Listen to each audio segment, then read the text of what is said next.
credibility of right to information bill passed by the House last night?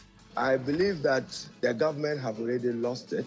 Lost it because the shepherding minister has been reduced to the Ministry of Information.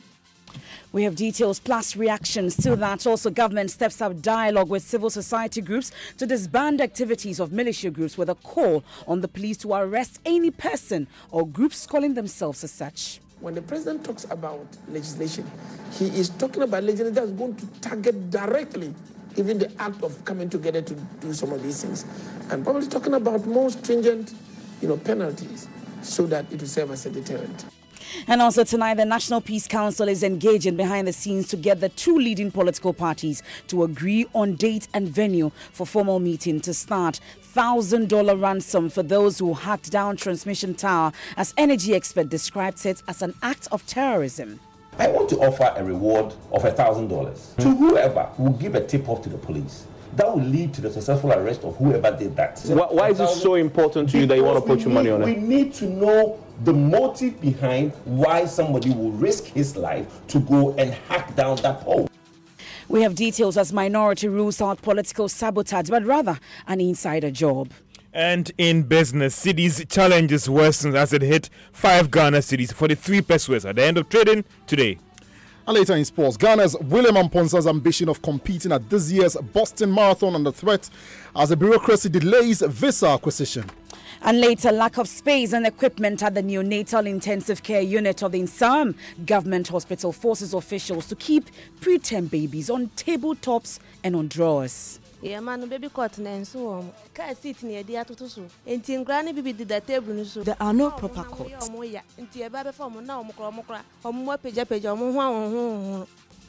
We have details plus reactions from the district authorities. Please join us with your thoughts and comments via WhatsApp on 0244 340 437. I am MF Apau. And my name is Evans Mensa.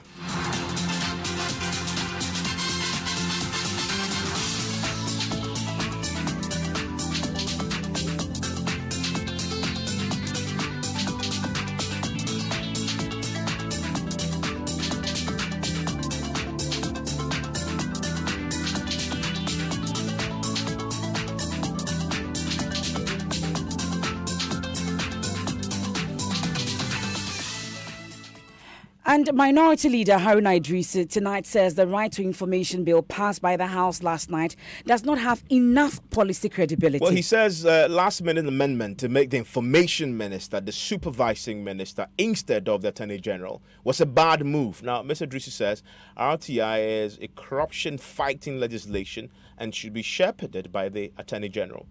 An important legislation which can strengthen the hand of government and Parliament and other allied institutions entrusted with the mandate to combat corruption. What corruption hates is darkness. A right to information bill shines the sun.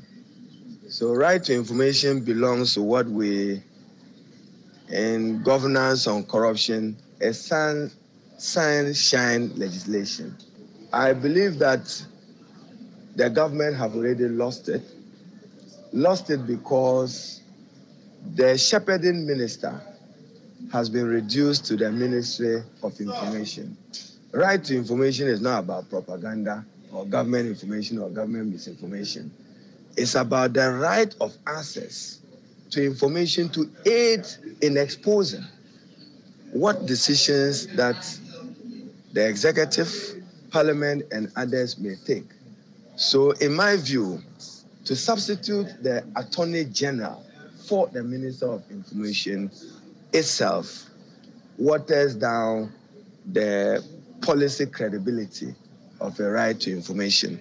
And Attorney General because the mandate to combat corruption and to fight white-collar criminality, economic crime and others rests on the shoulders of the Minister for Justice and learned Attorney General.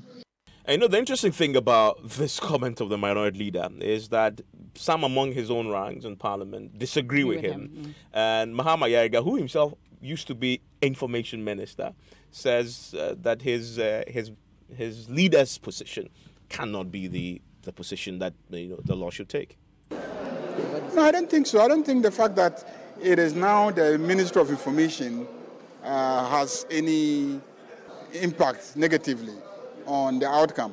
Because essentially it is about the collection, the management, and access to information. When it comes to corruption issues, accountability issues, the Attorney General can always take them up, whether it's in the energy sector, it's in the housing sector, it's in the education sector. Any other sector has to do with the law. So when you violate it, the Attorney General's office can take it up. So we can't say that because it has been moved from the Ministry of Justice and Attorney General to information, then we are weakening it. Because when we do that, we're also creating a problem. We're creating the impression that information-related issues are about fighting corruption. I'm saying that it's only in a minority of cases that accessing information is to enable you to fight corruption. When you, as journalists, seek information to report on social issues, on economic issues, it's to aid general economic development. Honestly, there are very few cases where it is usually about corruption. Most of it is about, social economic development. I don't think that the media sits there just to expose wrongdoing.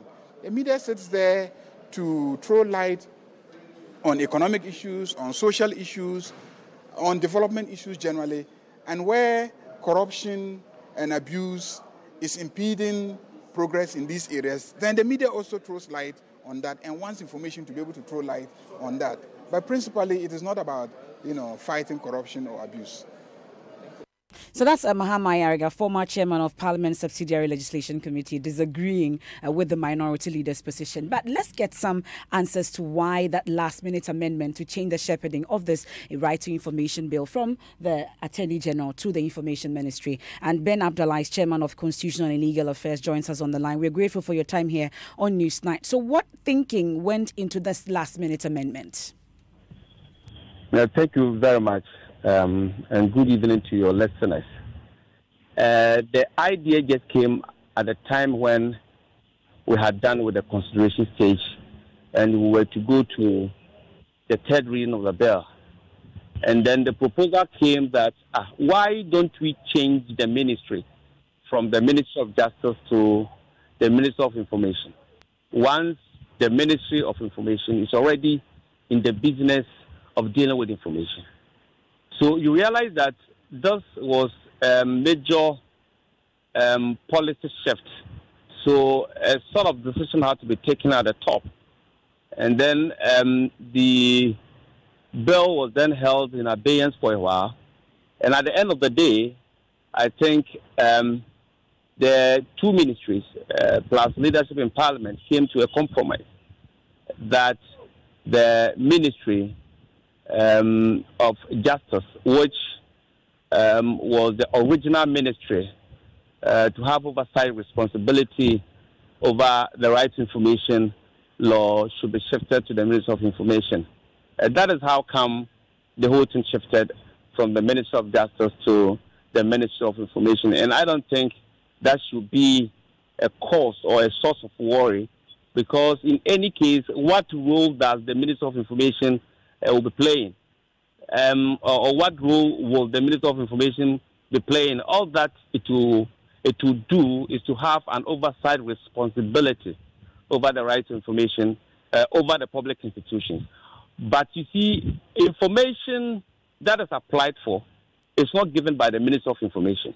Information that is applied for is applied for to a public institution. And a public institution can be situated anywhere.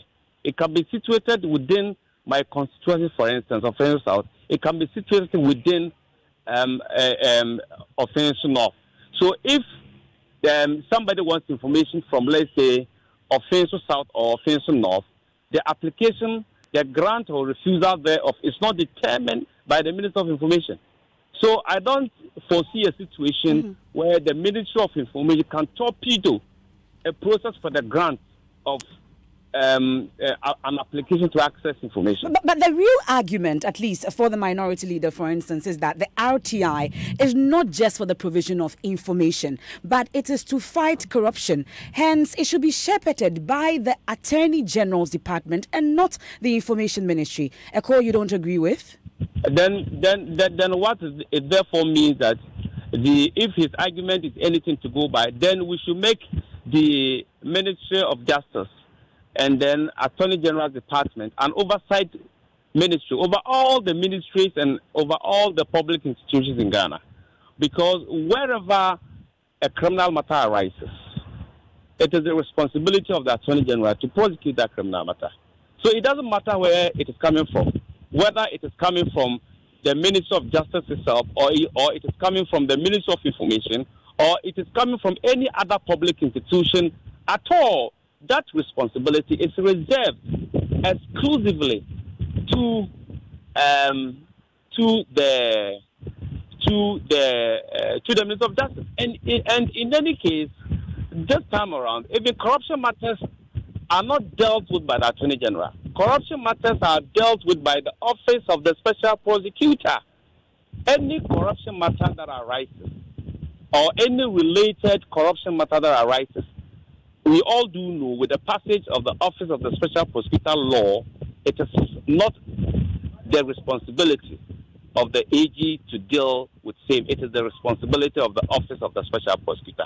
So, wherein lies the argument that if the information should shift, if the ministry should shift from Ministry information of Justice to information. So this is a decision you stand by? Yeah, this is a decision that was taken on the floor of Parliament. Honestly speaking, when it was being debated, I had traveled, so I wasn't on the floor of Parliament, so I didn't know the line of thinking of the minority leader. Okay. So to that extent, I cannot speak to whether he agreed or he didn't agree, whether he objected or not, or whether what he's saying now was just an afterthought. What he's saying now is just an afterthought. Mm-hmm. Do you understand my point? So what I will say in a nutshell is that the good news is that the Right to Information Bill that had been on the shelf for almost 20 years is almost becoming a law. It's almost becoming a law because we have just finished with the third reading, and it's yet to travel to the office of the president for his accent. So let's hope that the Right to Information Bill will be implemented smoothly, it will be implemented conveniently, and at the end of the day, the people of Ghana can also have easy access to information and make governance more transparent. We're grateful for your time. That's Ben Abdallah. He's the chairman of the Constitutional and Legal Affairs Committee of Parliament. Well, we're interrogating this a bit more on PM Express tonight. We'll be going into all the aspects of this. Now that the bill has been passed into law, what next? Is a big question. The euphoria, many say, will be replaced with anguish very soon. But is that what it is? We'll speak to the coalition that have been campaigning for this for years, and we'll hear from Ben Abdallah himself, who is the chair and had looked at this bill for the past several years as well. That's at 9 p.m. 9 p.m. on the Joy later News tonight. channel. We have some good news for you, though, on our campaign disband party militias now. Joy News is learning that the National Peace Council, since yesterday, we brought you their letters to the NDC and the NPP, as well as the reaction to the NDC's call for them to mediate. We are learning that since yesterday and this morning, the Peace Council had been in meetings with the governing New Patriotic Party and the opposition National Democratic Congress to agree on a date and a venue to start the dialogue to disbanding party militias. More on that shortly. But even before that meeting starts, government is also engaging civil society and other identifiable groups to fine-tune a memorandum to accompany the yet-to-be-put before Parliament legislation to fully outlaw party militias. Interior Minister Ambrose Derry, who is leading the government team on this, tells my colleague Kujo Yankson the commitment is rather high. Of course, we have the role to play. The president has initiated it, and I represent the president as far as that sector is concerned.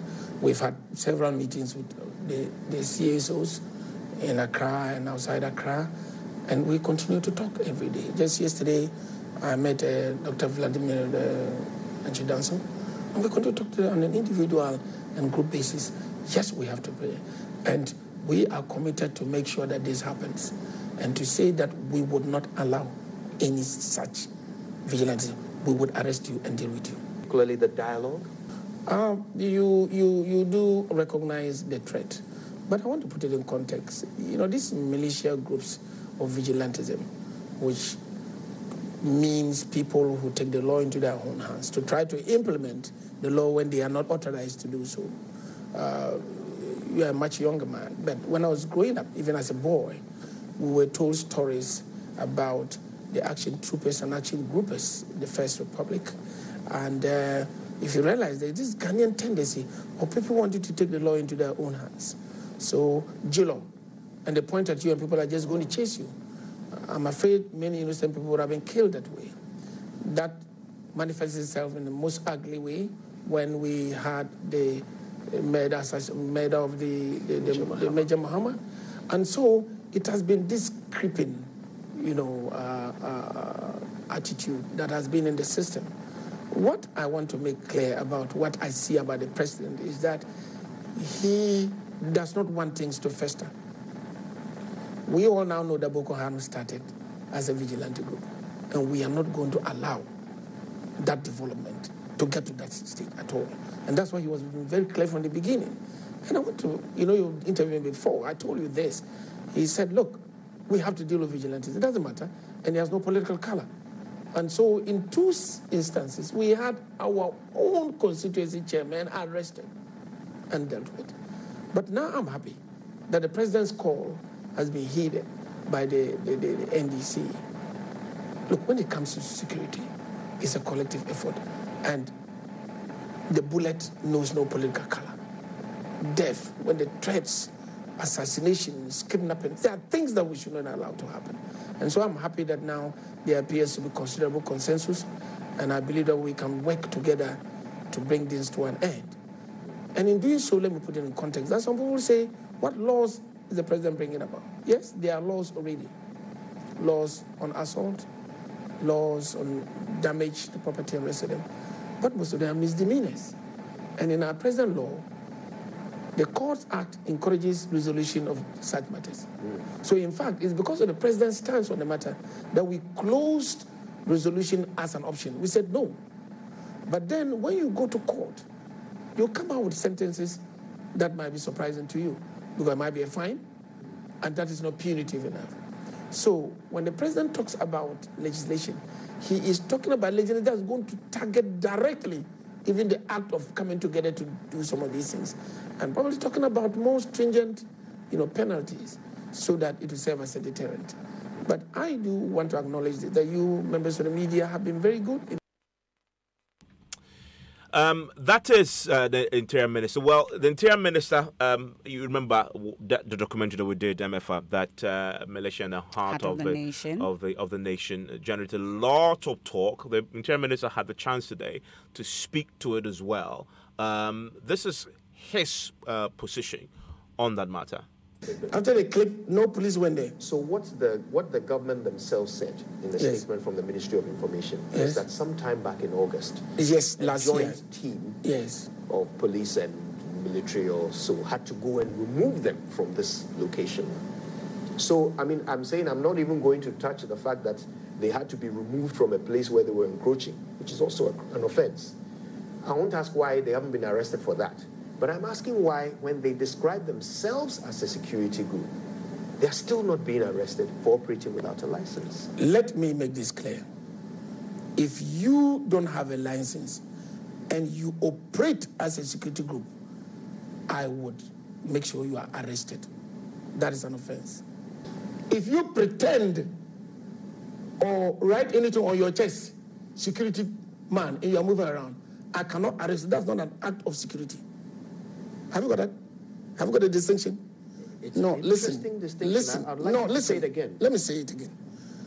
I watched that clip before. I wanted to see any act of security that would have required the license from the Minister of the Interior. I did not see it. I only saw people in suit standing. They didn't even do any exercises. You say, second Ahoya. I was looking for it. But I forgot it's on the platform, on the net and the rest of them. Do you know how many people have my pictures? Facebook, Instagram, what do you call it? What is that about? Messenger, with my pictures, and they say things that I have not said. Are these all not offenses? They are offenses, so we look for them. We have arrested 2 of them for operating that. But we have not arrested them. You haven't arrested me, Ambrose, for what they said, I said on the platforms, which is what you are saying, that they say they are a security organization. No, they are not a security organization. But if they operate as a security organization with a license, I'll get them arrested. You see the distinction? Right. So it's not an offense to call yourself a security organization, to advertise yourself as a security organization when you are not licensed to be a security organization. You advertise yourself as a security organization. No, I haven't seen that. That clip did not show any vigilantism or vigilante group. And as I'm telling you, beyond this interview, bring me any evidence of it. I'll make sure the people are arrested. But if there was a part of the clip that wasn't shown, I do not know. But what I saw, I was looking eagerly to actually get people picked up. And was not. But I drew the attention of the police to also watch it. And they did. And after that, I called the IGP. When they said that police had gone there, I called the IGP and said, you went there? They said, no, we didn't go there. So it is an unfortunate situation as far as that one is concerned. As you know, the campaign to disband party militias now is one that civil society is deeply involved in. We are getting updates of the Peace Council meeting, the 2 political parties, just to agree on when and where to meet to begin the talks. Let's bring in the Director of Research, Head of Research and Programs at the Center for Democratic Development, Dr. Franklin Odro. Doc, thank you for your time here on NEWSNITE. Good evening, Ivan. So tell me about, I understand we are hearing about a lot of meetings ongoing in the background to try and get the 2 parties to finally sit. Have yourselves been part of this? I mean, yes and no. Yes, in the sense that together, on our part, together with the Civic Forum Initiative, CODEO, IDEC have been having series of meetings to explore ways that we can support this process. I think it's important to point out that the fact that the 2 parties came to some kind of understanding to meet and have a conversation is a positive outcome of the debate and the conversation that we are all having. And therefore, for us, we also were exploring ways that we can support the conversation under the auspices of the Peace Council. And therefore, that is the extent that we have been having. And I must say that even yesterday at IDEC office, we had a meeting, CODEO, Civic Forum Initiative, CDD, ARC Foundation, and other organizations met and had a conversation on how we can support the process. The no is because we have not been formally invited to join the conversation, as far as I know. And thankfully, that first meeting should iron that out in terms of who else is brought in. And there's a lot of progress here. Did you ever anticipate that we'll get to the point where the parties will resolve their differences and agree now to sit and agree that the mediator should be the Peace Council? I think that the moment the NDC responded to the call by His Excellency, showed some significant steps. With the recognition that the 2 parties have that this party vigilantism, party militia thing was a threat to our democracy, our stability. And also, I do believe that sincerely within themselves, they also recognize that it's a threat to themselves. And therefore, if the opportunity had presented itself for us to have a conversation, the 2 parties did recognize that. And I thought that was a positive step. The fact that the MPP wrote to the NDC to have a conversation, the fact that they've agreed that the National Peace Council could mediate, these are positive steps.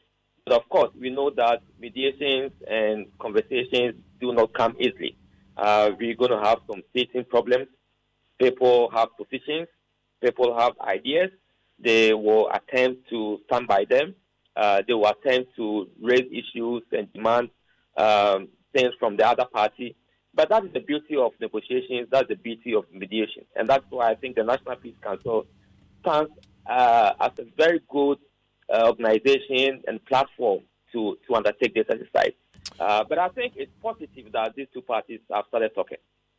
I'm grateful that you joined us, Sir Franklin Odro. So there's progress, but we cannot take our eyes off the ball yet. The campaign is still on. Hashtag disband party militias now.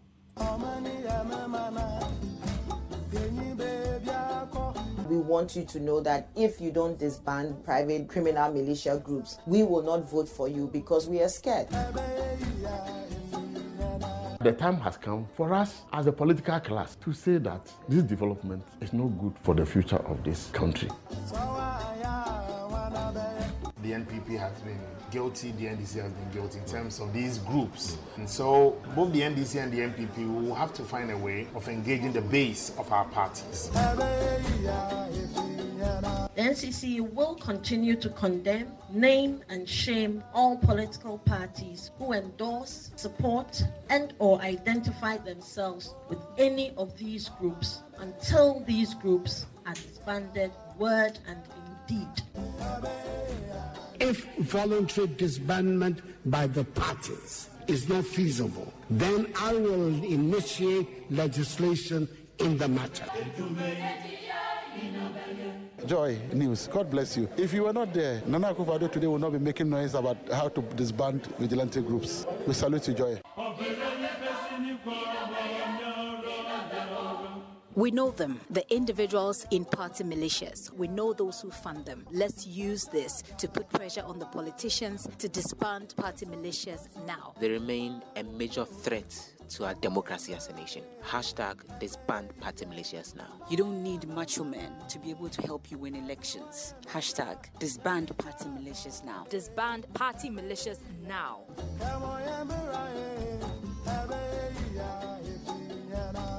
Join the campaign. Hashtag disband party militias now. Hashtag disband party militias now. Disband party militias now.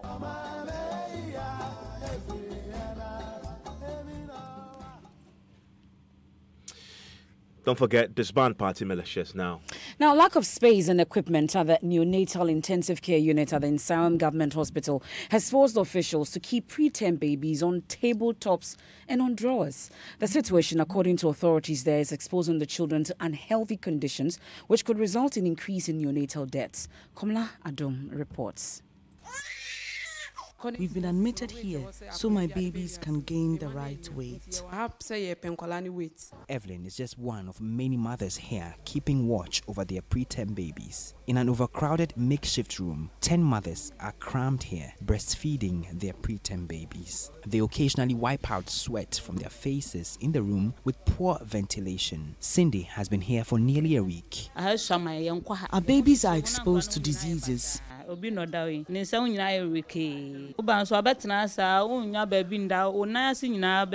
situation is compounded by the lack of equipment to hold most of the babies. Another mother, Comfort, who is feeding her preterm baby, laments there are not enough baby cots. Health officials have used curtains and cardboards to line the few cots here.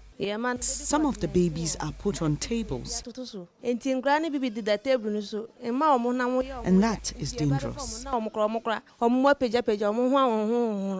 of the preterm babies are kept and treated on tabletops. The more than 10 mothers here giving care to their premature babies are feeling the heat. Dr. Dorcas Esina-Magbeke is a medical staff at the facility. The major challenges that we have is the space. I think our birth rate has increased. There's a lot of birth complications that we have now, complications that lead to giving birth to preterm babies. It has made our preterm deliveries higher, making our space very small. In 2014, 542 newborn babies were admitted at the Nsawam Government Hospital. Out of the number, 82 were born prematurely. 11 of them died, representing 13%, and 18 of them were referred to the Kolebu Teaching Hospital. In 2015, 3 babies died in January alone. The 3 were out of 20 babies taken to the intensive care unit between January and March 2017. 1,400 deliveries were recorded. Out of the number, 39 of them were born prematurely, and 6 of them died. Goal 3 of the Sustainable Development Goals aims to end preventable deaths of newborns and children under 5 years of age, with all countries aiming to reduce neonatal mortality at least as low as 12% per 1,000 live births. Authorities here fear the figures could rise if the problem of congestion and lack of equipment is not fixed. Principal Nursing Officer at the hospital, Augustina Bwedu Amwa, says the facility will make some strides if a new neonatal unit, spacious enough and stocked with equipment, is provided. Where we are working is a borrowed space. We borrowed the space at the kids' ward. Finally, we borrowed the space at maternity, and that is where we are now. The main problem is with the space and few things that we need to take care of the mothers and the babies, especially the babies, the preterm babies, their clothing, this incubator, even a weighing scale. We didn't have any better weighing scale. There are so many things that we needed, but the problem was that we didn't have space. So we were limited. What we actually asked is that we will get space so that we can put all these things together to play, to make this our KMC and then the NICU work for us. Well, hospital authorities made the appeal when they took delivery of some food items and medical supplies from the J Foundation, a non-governmental organization aimed at helping premature babies and their nursing mothers over the weekend. Now, the foundation donated medical supplies, food items, and some equipment to the neonatal intensive care unit. We've made efforts to speak to the district health directorate over the challenges in the hospital. They have declined to comment on the matter for now, but District Chief Executive for Nsawam, Adrejiri Isaac Kwejo Boaben tells Joy News officials of the Assembly will visit the hospital late on Friday to assess the extent of the challenges there in all an attempt to find some lasting solutions. The pressure over there is so high because we have 7 adjoining districts, which all of them converge at some government hospital for health facility. And looking at the pressure coming to them, they are doing well, but there are a lot of things we have to put in place. And I am aware. And now that you people have enlightened us, I'll go there myself to see the hospital administration to see how best we can help them.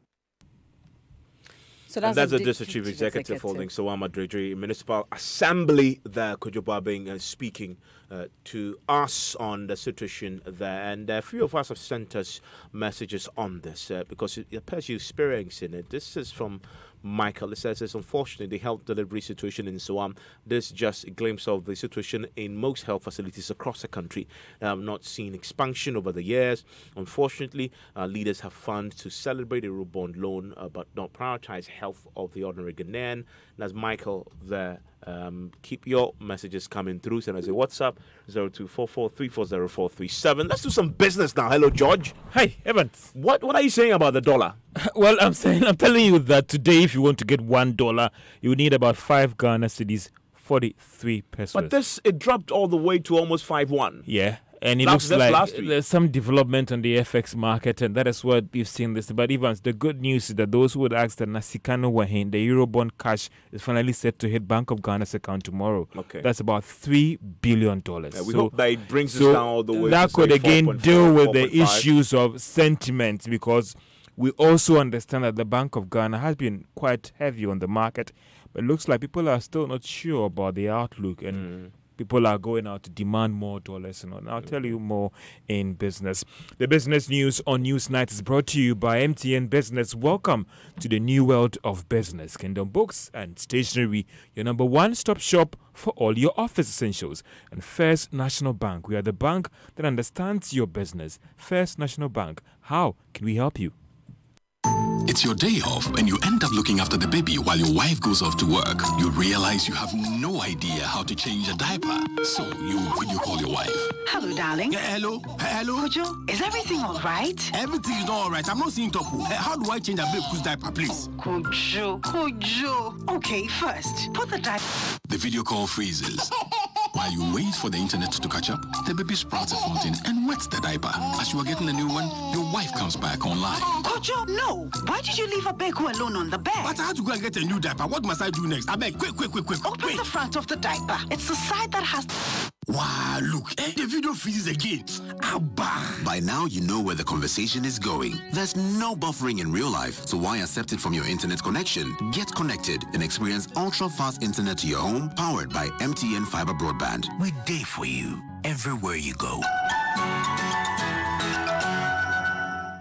If money no be problem, or you've caught the virus of success, then this party is for you.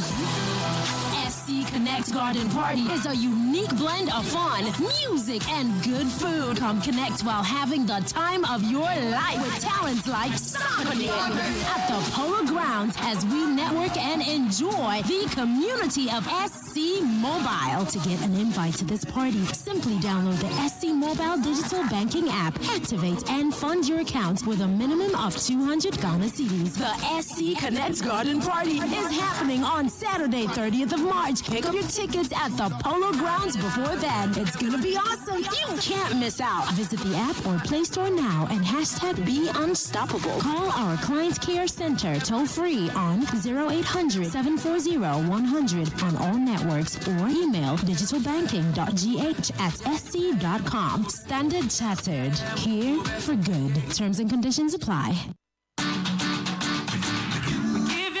But the best, we stay above the rest. More quality, more affordability. Kingdom Books and Stationery. Everybody's going to the one and only shop where customer satisfaction is a guarantee. Kingdom Books and Stationery. Oh yes, with our 30 days credit facility with no interest charge, free delivery services, and our free consultation on setting up your office, Kingdom Books and Stationery is unmatched in our delivery of quality and affordable office essentials, equipment, and furniture. Experience world-class customer service in all our branches in Accra, Tema, Kumasi, Cape Coast, and Takoradi. Call us on 0302-764-101 or visit our website at www.kingdomgh.com. Kingdom Books and Stationery, your number one-stop shop for all office essentials and stationery. Terms and conditions apply. Let us help you bank with the right bank. At First National Bank, we're more than just a bank. We're a digital partner that actually understands your business. Enjoy massive value with our various banking solutions. Get a business check account, a day-to-day transactional account for all businesses from all sectors of the economy. Access our online banking enterprise and bank your way 24/7. Invest with our short or long-term options that enable immediate access to funds. Optimize your cash flow, raise capital, and acquire assets with ease with our lending solutions. Trade with speed, consistency, and innovation with our global payments and forex solutions. With so much value up for grabs, there is no reason not to bank with First National Bank. First National Bank. How can we help you? Honey, I need to get some. But I don't have cash on me. Let me get some fuel quickly and let's go. And how are you going to get the fuel? I thought you said you didn't have cash on you. What is this one? My Puma card. All it takes is a card. The Puma card allows you to buy fuel cash-free from all Puma energy filling stations. You can use your Puma card with any Visa points of sale and ATM across the country. The Puma card also works on mobile money. You get amazing discounts when you fill up with your Puma card. So register for free and get your Puma card instantly at any Puma filling station. And you only got one for yourself, eh? Yeah, would I have had that piece of mind? Oh, thank you, honey. And where are you going? I'm getting something from the shop real quick. I need to test the card. Puma card. Cash-free convenience. Joy 99.7 FM. Welcome back to Business on NEWSNITE. Now, the sudden surge in demand for dollars, especially from offshore investors, have been attributed as one of the major reasons for the cedi's sudden depreciation. Now, this is what we've picked up from the market. The local currency now has raised about 5 Ghana cedis, 43 pesos against the dollar as it closed trading today. So, what has triggered this sudden demand? As we bring you some facts on the ground in this report. The sharp recovery witnessed by the cedi last week saw some banks and even the multinationals dispose some of the dollars that they were holding. However, some of them had to halt selling their dollars after the cedi started depreciating. Also, some offshore investors who had invested in the country's local bonds and were badly hit by the cedi's depreciation in the past are now rushing for the dollars, with the aim of possibly exiting or trying to hedge against the blips. Joy Business, however, understand the Bank of Ghana has indeed been on the market in terms of dollar supply, but it appears demand for dollars has all of a sudden outstripped supply. This morning, it opened at 5 cedis 33 pesos and depreciated further to about 5 cedis 43 pesos. This brings depreciation from Monday to over 3%. And that was a Business Desk report. Now, the $3 billion Eurobond cash is now expected to hit the Bank of Ghana's account tomorrow. Sources say the funds are expected to be transferred from London to Central Bank's account. Now, it is believed that this could go a long way to boost Bank of Ghana's reserves, a development that would help deal with the current challenges that has hit the Ghana cedi. It will also deal with those who are speculating, betting, or were not sure that the Bank of Ghana's reserves was in good position to actually defend the Ghana cedi. Let's still stay on the currency because Barclays Bank MD, Managing Director Abnose Opoku, is downplaying concerns that the current challenges facing the cedi has to do with limited supply of dollars. She tells Joy Business the Bank of Ghana has rather been heavy on the market over the past days. Remember, it's still sentiments. And a lot of time there are, people that also speculate, but the fundamentals are there for all to see. The 4 things I spoke about gives confidence that we should not, and there's no reason for any investor to panic. And the engagements that we've had with them, and we've had several, I've had several engagements with them over the last few days, they are actually very confident that Ghana's on the right track. Do you have the required FX supply to meet your demand? We do now, and as you've seen over the last week in particular, the central bank has really been supporting the industry with more flows than it did perhaps for the first half, of the month. And with the flows that we're expecting in, we should see a lot more inflows. Barclays MD Abnose Opoku. Let's still stay on the bank because its rebranding, that is from Barclays Ghana to ABSA, should be completed by the first quarter of next year. The bank is expected to begin the full rollout, but the last quarter of this year haven't met all the required regulatory requirements. Now, Managing Director Abnose Opoku has been giving more details on what this would mean to their customers. In February 2020, Barclays Bank of Ghana will now be ABSA Bank Ghana. The brand and name change and the transition to ABSA gives us the opportunity to localize our services. Over the last few months, I've spent time with my customers, whether at Makola Market, I've spent time with SME customers, I've spent time with corporates, so we are now getting even closer with our customers to understand their needs, because banking, as you know, is all about being able to give the customers a better and a well-deserved experience. And that's the MD of Barclays Bank Ghana, Abnose Opoku. Now, Barclays Bank says it has witnessed some significant growth in its earnings for last year. This reflected in its loan book growth, deposits, return on equity, as well as profits. Now, the World Bank Group has pledged its continued support to small businesses in this country as part of their commitment to human capital development. Visiting Vice President for Africa, Dr. Hafiz Ghanem, disclosed this to Joy Business when he inspected some projects in the country financed by the group. All we do is to provide the financing. It is the women themselves and the leadership here, the energy that they bring, the creativity that they bring, that brings success. So we are supporting them, and they're doing all the work, and they're the ones who are improving their lives and pulling themselves out of poverty. Well, we have 20 women here, but a number of them are out there who haven't are yet to join the initiative. What are you going to increase support so that it can be expanded? Of course, we would be very happy to increase support and expand it as there is more demand and as more requests come in. These are the types of projects that we are that we want to support, and we are very happy to support more women who want to do this kind of work. The World Bank Vice President for Africa, Dr. Hafiz Ghanem's trip to Ghana, this brings an end to his 3-day visit to Ghana. Now, a network of entrepreneurs, private sector players have come together to support government efforts in improving economic growth in the country.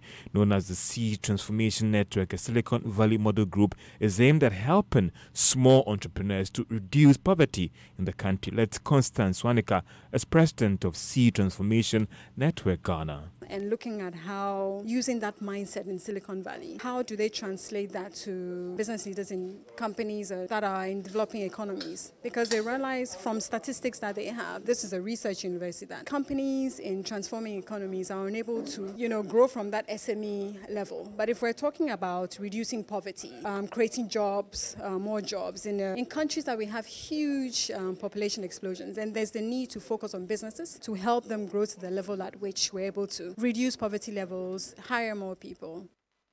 President of STN, Constance Swanika. Now, government has assured all professional engineers in the country that they will be considered first in awarding of a contract. Now, speaking at the annual conference of the Ghana Institute of Engineers, Deputy Minister for Railway Development, Andy Apiakubi, says local content laws will be strictly adhered to going forward. We're trying to negotiate into all contracts the local content provisions to ensure that we have Ghanaian presence in all the projects through contracting. So it's our view that all the participants coming into the project will have to establish at least 30% local content in respect of technical proposals.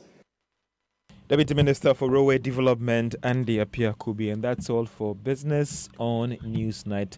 As Evans, we all look forward to the Eurobond cash hitting Bank of Ghana's account tomorrow. Well, of course. And let's see what happens to the Ghana. The money will arrive. Thank you, George. A few more of your messages on our social media platforms. Masaudu Mbantama says the implementation of the RTI bill is a huge achievement of Ghana, for Ghana, and anti-corruption campaign. We can now hold selfish politicians to account. May God bless our homeland, Ghana. There is a deliberate attempt by people in authority who want the alleged corruption case against Nyantachi to die a natural death because justice delayed is justice denied. Kofi Poku sends that in. And this one from Reynolds in Aguna Odobing says the President, Parliament and the media really deserve a special commendation for realizing this dream of having the Right to Information Bill passed. I hope its implementation actively works to justify the essence of the hue and cry by the media. And this one from Farouk in Tamale says the RTI bill will now expose the corrupt deals of departments and government appointees that has been hidden for years. Uncle Ato says, did I hear Haruna Idrisu talking ill about the passage of the RTI bill? In fact, I pray God remain where he is. Was he not part of the majority side in both 5th, 6th Parliament and virtually didn't bother passing it into law for reasons best known to them? Well, he has some additional strong words for the minority side. So listen to Newsnight on Joy 99.7 FM. Thank you, folks. On my A list today, show some love for Contractor EB. So, Contractor, what do you think about the country's changing skyline? Oh, send them down there, Shurima. Across skyline, they change you, papa. Wow. Contractor, don't you get worried when you hear of buildings collapsing? I'm not for an answer on Tassam. It is the likability of using low quality product. Please explain why. Yeah, cement is no quality on your gasem. Village of Fefu it was built with gasem. Says the gasem the construction. See what pumping. N1 can you tell market? Go to Kano Kumasi Airport. Cape Coast Stadium. A trouble gas project in Gasebo. Messi what the quality. You know what this is quality.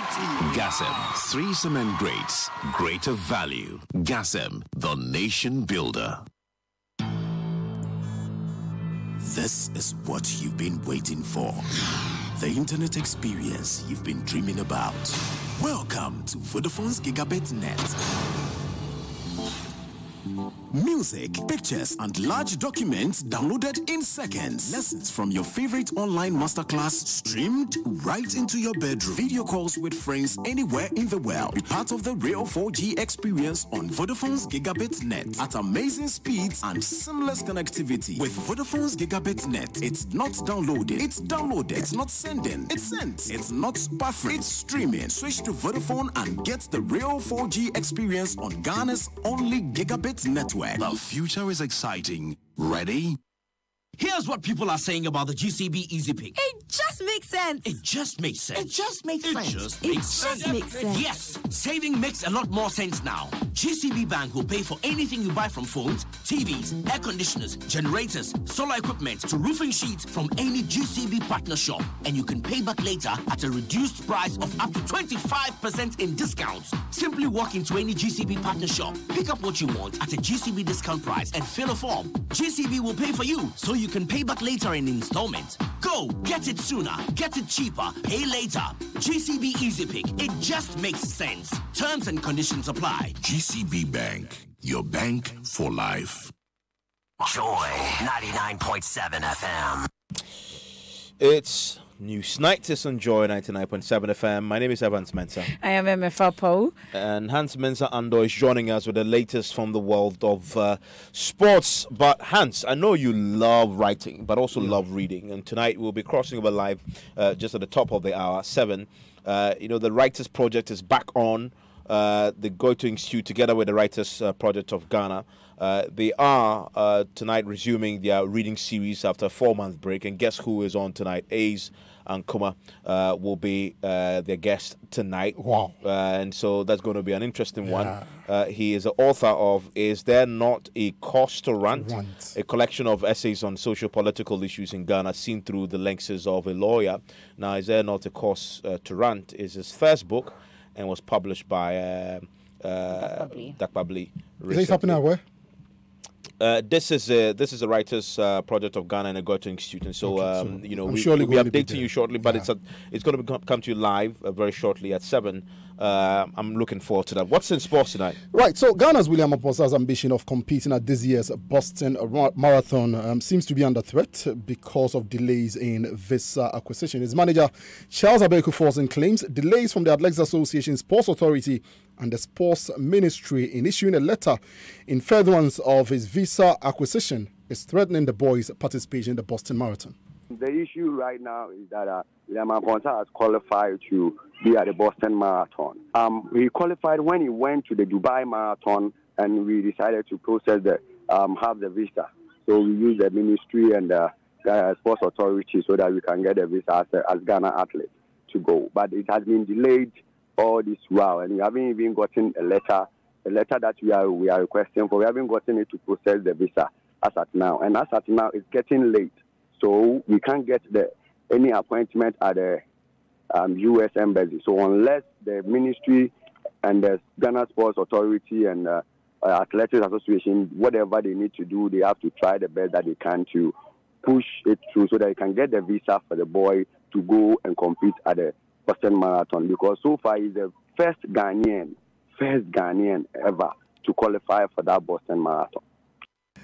There's been a response from the Sports Ministry. Deputy Sports Minister Perry Okujetu tells me that the young man, William Amponsa, is not a member of the Ghana Athletics Association, but they are willing to assist him on condition that an official from the National Sports Authority travels with the athlete to Boston, and that, they can support him with the document, but they cannot vouch for his coach and his manager to travel with him. And so that is the position of the Sports Ministry. We'll get more on the Sports Center tomorrow. But President Nana Addo Dankwa Akufo-Addo has fulfilled his promise by handing over a brand new Toyota Corolla to IBF lightweight world champion Richard Oblite-Komi. The presentation was done by the Deputy Sports Minister at the Accra Sports Stadium this afternoon. An excited Komi thanked the President as well as the Sports Ministry and promised to do more for the country. We'll hear more from the Deputy Sports Minister and Komi on the Joy Sports Center tomorrow morning. That's your sports. Thank you very much, Hans. And I'm sure you could use some $1,000, because you may just be $1,000 richer if you are able to provide information that will lead to the arrest of a person or persons behind the hacking down of a transmission tower on the Gridco premises in Tema. Well, Chief Executive of Gas of Oil, Kofi Poku, announced the offer on the PM Express last night, and he was on my show, and he was quite strong in condemning the act of the hacking down of the pylon, describing it as an act of terrorism. The Energy Minister Peter Meu earlier described the act as unpatriotic and a clear political sabotage on the Akufo-Addo administration. Mr. Poku says the terrorists behind the act must be found and punished. Somebody committed a terrorist act. It's a terrorist act. It's a terrorist act? Yes, it is. Look, the pylons, the 161 and the 330 kV pylons are not just like the 67 kV lines which a car can hit. The 161, which is a similar one to what a person hacked, is the backbone of our electricity. Now, the malice in somebody's head to go and do this. I don't want to pronounce that it's a political act because we don't know who did it. We don't know the motive behind the person who did it. I want to offer a reward of $1,000 to whoever will give a tip-off to the police. That will lead to the successful arrest of whoever did that. I will prepare to give that person. Why is it so important to you that you want to put your money on it? We need to know the motive behind why somebody will risk his life to go and hack down that pole. So that's the chief executive of Gasop Oil, also an energy expert, Kofi Poku there. But the ranking member of Parliament's Mines and Energy Committee, Adams Mutawakilu, rules out terrorism, but suspects what he calls an insider job from within the GRIDCO. He's asking the committee also to expand the scope of their investigation. And an update on that, we know there is already an internal probe happening just to look within GRIDCO itself to see if there are some aggrieved workers who may be behind the incident of the hacking down of the pylon. And so that's the update on that as well. Now, Adinkra symbols originally printed on cloth worn by Ashanti royals on important occasions have historical and philosophical significance. I'm sure you know what I'm talking about. But the patterns and designs have also assumed international appeal as they are found on furniture, sculpture, earthenware, pots, and casual wear. Now, in our Ghana Man series, my colleague Ohemin Teria takes us to today's Bono region to explore the history, meaning, and importance of these iconic symbols. You can use this to summarize your statement. One symbol represents a huge paragraph, like the Jinyame, which summarizes the symbolism and the authority of the creator. Adinkra symbols hold intangible myths, proverbs, folktales, songs, and phrases. They are small but summarize symbolic pictures or motifs used to decorate colorful patterned cloth by fashion designers. Adinkra symbols are named after the late paramount chief of Jamaica, Kojo Adinkra Ajimai.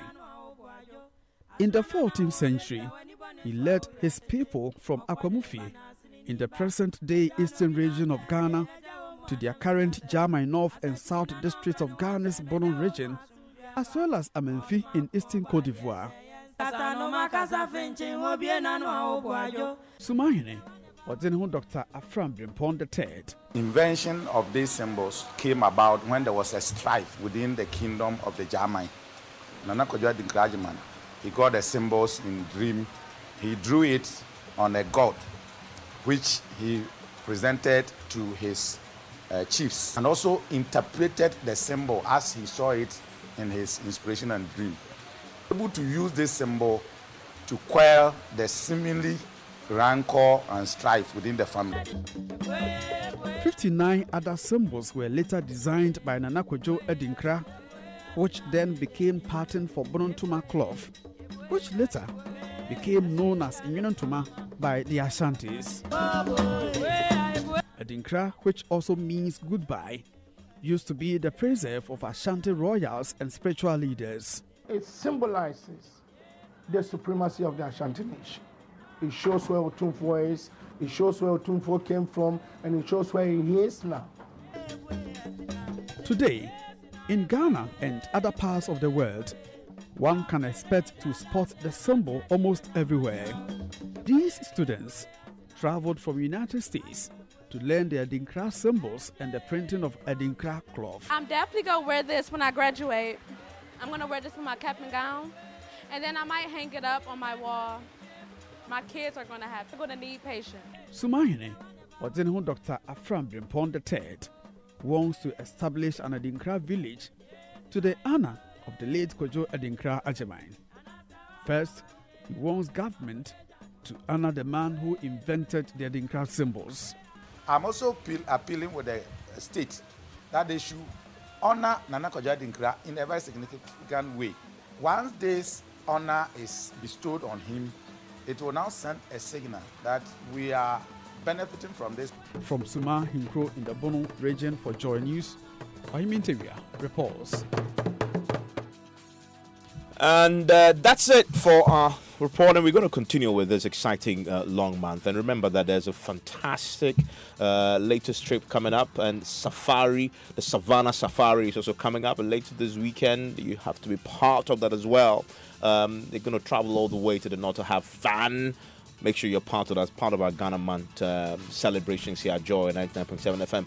Coming up right now is Kojo, Anan, and Kuma, Ace and Kuma, who is going to be reading as part of the project, the Writers Project of Ghana and the Goethe Institute partnership. It's going to be at the Goethe Institute. It's going to be live here on Joy 99.7 FM. Yeah, and that's how we wrap up this evening's edition. Do stay for that live coverage of this reading series. And that book, the title of the book, very interesting. Is there not a cost to rant? Well, he'll be ranting tonight. Yeah, he ought to. I am MF Apau. My name is Evan Spencer.